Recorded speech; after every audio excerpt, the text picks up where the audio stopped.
शहर सियालकोट को एक ऐसा तोहफ़ा देना चाहता था जिसमें सबसे बड़ा किरदार डिप्टी कमिश्नर सियालकोट का है और एसी साहबा जवेरिया मकबूल साहबा का भी बहुत इंतहाई किरदार है।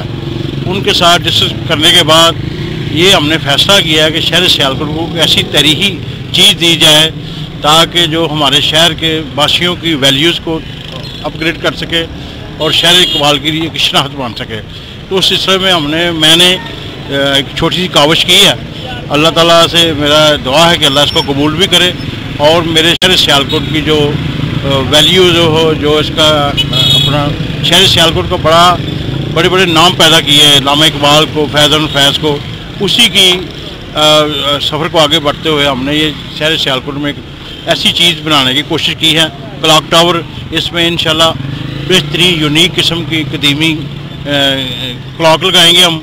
इसमें कोशिश की है कि हमारे शहर में खूबसूरती में ज़्यादा से ज़्यादा इजाफा हो सके। ये कचहरी चौक जो है, ये इस चौक में आप लगा रहे हैं, ये चॉइस किस तरह की है? ये शहर की क्योंकि ये बहुत कदीमी चौक है, इसमें ही ज़्यादा हमारी जो बाहर से पर्सनैलिटी आती हैं यहीं आती हैं। तो मेरी ये ख्वाहिश थी कि दूसरा, क्योंकि मैं खुद भी एक वकील हूँ, उस नाते मैं चाहता था कि मेरी ये बार का, डिस्ट्रिक्ट बार का भी काट बढ़े और उनकी वैल्यूज़ भी चेंज हों और कचहरी में भी ऐसी चीज़ दी जाए जिससे हमारे शहर के सियालकोट में खूबसूरती में इजाफा हो।